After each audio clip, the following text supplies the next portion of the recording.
mengenai digital health promotion. Bentar, saya ini kan besarkan ya.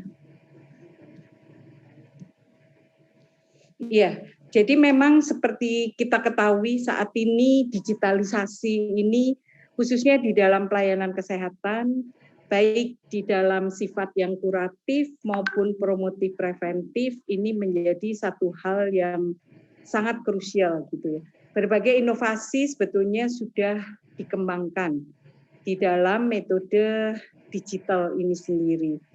Kalau yang mudah saat ini kita juga mendapati bahwa yang paling populer di Indonesia saat ini, tapi belum ke arah promotif preventif seperti Halodoc itu ya. Bagaimana pelayanan kesehatan itu aksesnya didekatkan kepada masyarakat dengan menggunakan mobile apps. Nah, saat ini memang kalau kita bicara mengenai health and medical apps, itu tersedia banyak sekali gitu. Dan baru semalam juga kebetulan ada dari WHO mengenai digitalisasi di dalam kesehatan. Namun saya belum mendapatkan materinya. Intinya adalah berbagai penyakit sekarang dengan adanya pandemi COVID ini semuanya sudah digitalisasi gitu. Misalnya adalah untuk penyakit katastrofik khususnya, kanker, penyakit stroke dan sebagainya. Nah, itu mereka sekarang sudah terhubung dengan suatu apps tertentu dan rumah sakit. Rumah sakit Darmais kemarin juga sudah mengembangkan, ada sharing dari rumah sakit Darmais dan juga Siloam juga sudah mengembangkan berbagai apps promotif preventif di bidang kesehatan ini. Dan juga kalau kita lihat di dalam internet, ini kan banyak sekali juga yang menawarkan program-program untuk weight loss gitu ya. Seperti mungkin diet keto atau ya suatu apps yang akhirnya menjanjikan penurunan berat badan. Itu juga banyak, saya nggak tahu namanya, tapi saya pernah lihat ada diet keto, ada diet apalah. Kemudian juga physical activity ini juga ya Anda yang muda-muda tentunya lebih tahu ya, berbagai apps juga lebih dikaitkan dengan kegiatan fisik atau olahraga di masa pandemi ini, langsung menghitung ke kalori. Anda masukkan berat badan, Anda masukkan umur Anda masukkan pada tinggi badan, jadi dia otomatis akan melihat pada metabolisme rate-nya. Kemudian juga di situ exercise apa yang harus Anda lakukan. Tadi self management of chronic condition saat ini juga sedang dikembangkan misalnya oleh BPJS. Jadi BPJS ini sedang mengembangkan self management dengan apps itu untuk penyakit hipertensi dan diabetes mellitus.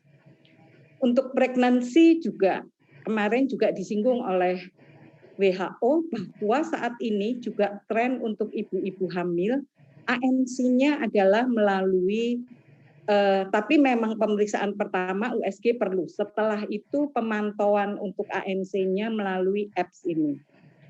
Dan juga untuk berbagai program misalnya untuk mengurangi merokok. Ini juga dilakukan melalui program-program apps. Kalau di kedokteran gigi kira-kira apa ya? Ada yang sudah melihat model promotif preventif gigi ini juga banyak sekali kalau Anda cari di internet. Mereka menawarkan bagaimana untuk promotif preventif yang edukasinya mulai dari menjaga kebiasaan menggosok gigi, mengingatkan baik caranya untuk makanan yang apa yang dapat merusak gigi, makanan yang tidak, itu berbagai macam juga ada di dalam apps. Nah, di dalam juga kalau kita lihat di dalam survival skills, ya ini sebetulnya dulu sih memang pada abad 21, namun kalau sekarang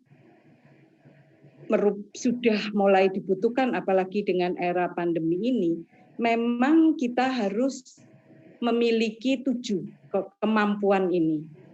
Jadi yang mengenai critical thinking dan problem solving, kemudian kita juga collaboration across network, artinya kalau kita sebagai dokter gigi, mungkin kita tidak harus praktek gigi langsung, tapi kita juga bisa memaintain beberapa klinik, kemudian kita seperti menjadi TPA, third party administration-nya untuk menghubungkan dengan customer, seperti Halodoc itu.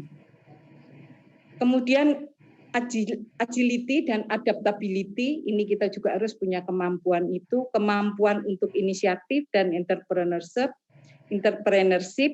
kemudian juga kemampuan untuk assessing dan analyzing information, ini yang akan terkait juga dengan digitalization ini, curiosity dan imagination. Jadi Anda mau belajar ilmu apa saja, namun dikatakan bahwa Anda yang harus mempunyai kemampuan ini untuk Anda tetap survive dan Anda tetap sukses apapun kondisinya. Oke, ilmu kedokteran gigi penting, tapi tanpa didukung oleh ini tidak akan bisa juga mendorong kesuksesan Anda. Ya, kedokteran gigi akan menunjang di skills-nya. Tapi kita kan tidak hanya skills, bagaimana kita mengembangkan networking, bagaimana kita memperoleh informasi, memasarkan Anda melalui digital dan sebagainya, itu akan mendukung keberhasilan Anda nantinya. Nah, ciri generasi milenial memang highly mobile, kemudian app dependent dan always connect. Ini benar nggak? Kelihatannya benar ya. Makanya sangat sangat pas jika kita sudah memikirkan Promprev itu jangan lagi sesuatu yang model, ya walaupun Anda nanti kalau sampai pada program UKGS, program di Puskesmas, kita masih menggunakan metode yang tradisional, artinya tatap muka, menggunakan poster, menggunakan flip-flap, dan sebagainya. Namun seharusnya kita saat ini ditantang bagaimana kita kembangkan model-model promotif preventif yang sifatnya digital. Orang mau bayar gitu, walaupun tentunya bayarnya juga tergantung ya. Nanti Anda coba cari, kemudian di apps itu apa yang mereka tawarkan. Nah, untuk oral health promotion sendiri, app ini salah satu contohnya saja. Ada mengenai menggosok gigi, Brave Digi App, ada Brush and Save, ada Brasi, ada Dental Advisor, ada Dental Care, ada Food for Teeth, ada Healthy Teeth, dan ada Bed Breath. Nah, semua ini modelnya adalah dengan digital. Ada yang gratis, ada yang bayar. Nah, bisakah kita juga mulai memikirkan, misalnya, ya ini sekali lagi, pandemi ini sebagai suatu tantangan bagi kita untuk berpikir inovatif dan juga mengembangkan digital promotif preventif. Kira-kira apa yang dibutuhkan oleh masyarakat, itu yang coba kita tangkap.